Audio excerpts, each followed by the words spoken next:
Hey friends, and welcome back to r/EntitledPeople. We got some more Reddit posts to check out today, so be sure to subscribe if you haven't yet, and let's get into it, guys. Move my furniture? My turn. This happened when I had only just moved from home and got my own place.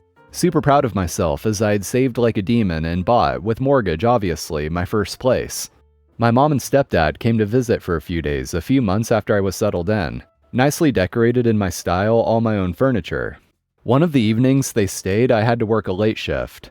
They planned to go out for dinner and to the pub, and I left them to it.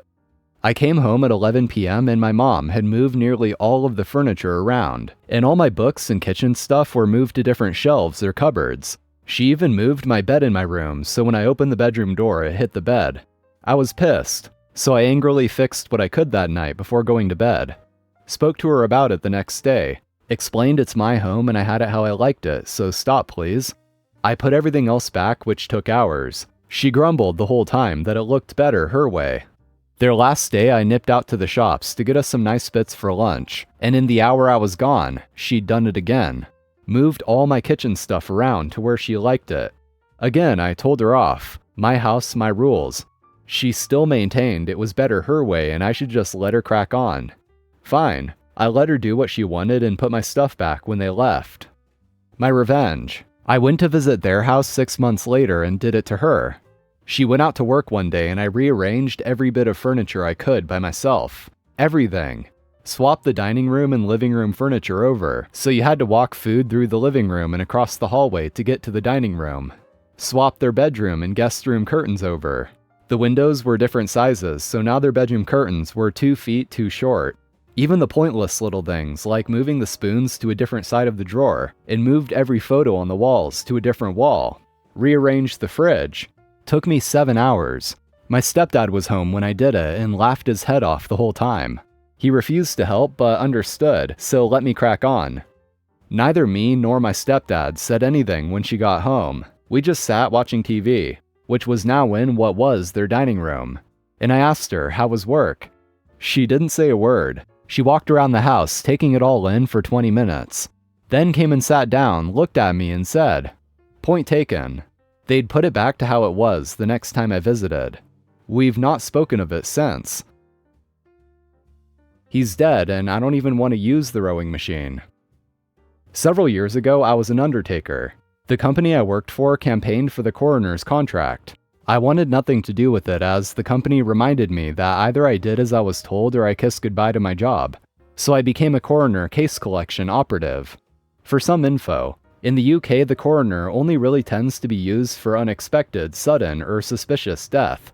A family can request a coroner to do an autopsy, but generally nobody needs to step in.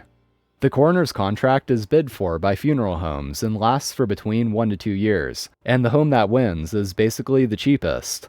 Not a great model in my opinion, but that's just me. Anyway, the guys I worked with decided they wanted to do the coroner collections and I had no choice. Either I did the shift / on-call or I lost my job with no / crappy reference. This meant that we would be at work all day, Monday through Friday, 8 a.m. to 5 p.m. as usual. Then for 1 week, in 3/4, we would be on call 5 p.m. to 8 a.m. All week. No breaks, no cover, no time to decompress. For a solid week. Hopefully that sets the tone for what the company was like. And now my first day / shift doing on-call on coroners. Just after 8 p.m. we got called to say that we were needed for a coroner's call-out. Thankfully it was just up the road, so not a huge problem. But it's at an exclusive, read, no poor people allowed, golf club. With attached gym, hotel, pool, and massage area. A whole ask no questions, tell no lies, we have plausible deniability and good lawyers sort of place. A chap had died on the rowing machine, near the front of the 24/7 gym. That was our call. The staff has set up screens around the body. Police had come and done their bit, checking for obvious signs such as a note from a killer and the like, and left, leaving 2 to sign our paperwork, creating a form of chain of custody for the body, and make the place look official. I and my teammate R arrived, and started doing all the paperwork. And I mean all the paperwork. What's he wearing? Does he have jewelry? Where is he going? Do we have confirmed ID? Has the doc been in confirmed death? Have the paramedics left their paperwork? It's a lot, but it makes sure everyone is covered. Cue entitled piece of crap. I want to use the gym, he said. Us, all of us, me and R and the two cops say, it's off limits right now, but you can come back later. I don't want to come back later. I pay to stay here. I want to use the gym. I know my rights. You can't deny me access to the gym. I've paid for 24/7 access to the gym. And the cop responds with, Sir, I'm sorry, but there's been an incident, and we can't let you. With the theatrical sigh, the entitled person says, there's a dead guy. I'm not blind and I'm not stupid, but I don't want to use that equipment right now. I demand you let me use the gym. And the cop says, Sir, a man has passed away. We're trying to give him as much dignity as possible. Where's the manager? You there. Clicks fingers at a manager. I want to use the gym and they won't let me. I've paid for 24/7 access. And the manager says, I am terribly sorry for the inconvenience, sir. These people will be out of here shortly and then you can use... No, now. I don't want the rowing machine. I want the treadmill. I've paid for this. Don't you know who I am? I demand you let me in immediately. The manager unlocks the door and says, Sir, if you follow me, I can take you to the treadmills. Let me see what's going on. The entitled person glares at us.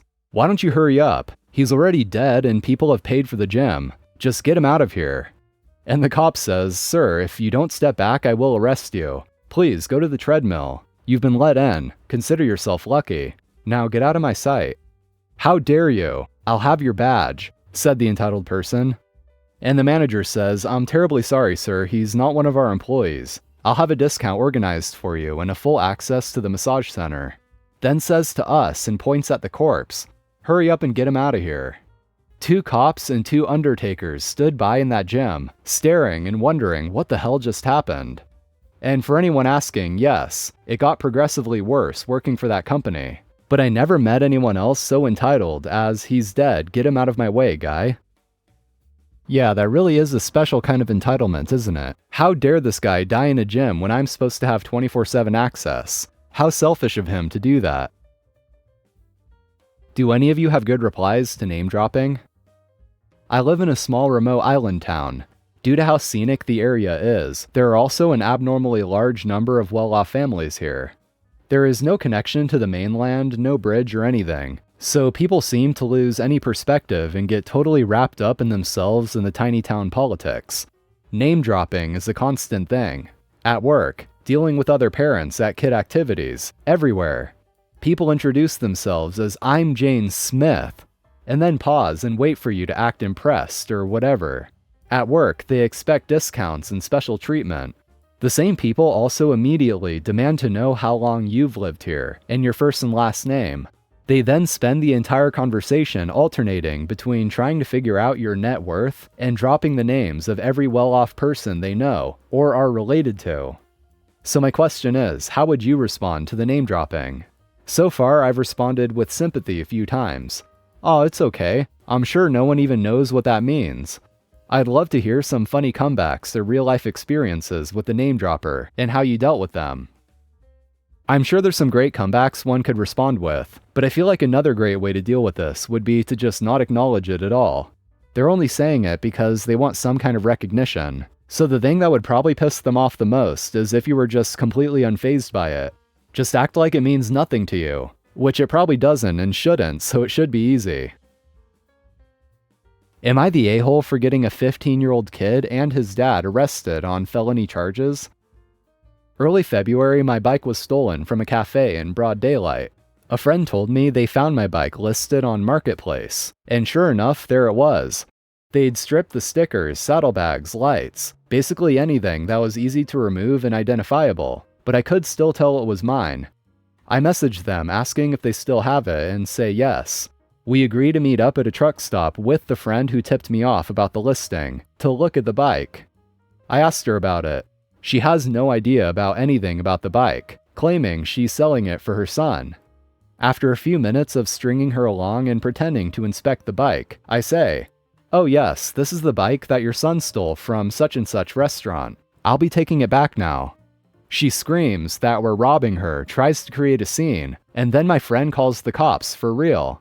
Cops arrive, question both parties, but she avoids responsibility by feigning ignorance, although the son is arrested for grand larceny. 2 days later, the kid's father calls me. My number was listed publicly on my Facebook. and tries to talk me into dropping the charges, or because this would ruin his life and kids make mistakes. I tell him that the situation is no longer in my control, which is a lie, and then tries to convince me to put in a good word for his son in hopes for leniency. I shut him down immediately and he proceeds to get angry, yell at me for a bit, and threaten me if I don't do as he asks, oblivious to the fact that the conversation is recorded. I turn the recording over to the police, and the dad is arrested for intimidating a witness. The next day, the mother calls me from a blocked number and tries to talk to me. But as soon as she identifies herself, I tell her to F off and not call me again, or I'll be reporting her to the police as well, and she hangs up.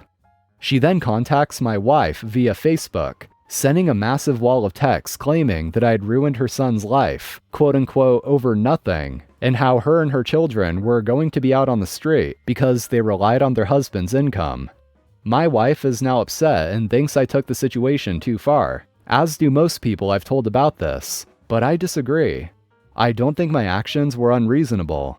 This isn't a little kid making a mistake because they don't know the difference between right and wrong. This is a teenager that stole something because he's a little bastard, and a family that not only didn't make the kid do the right thing, but willfully participated in concealing and trying to profit off of their child's criminal behavior.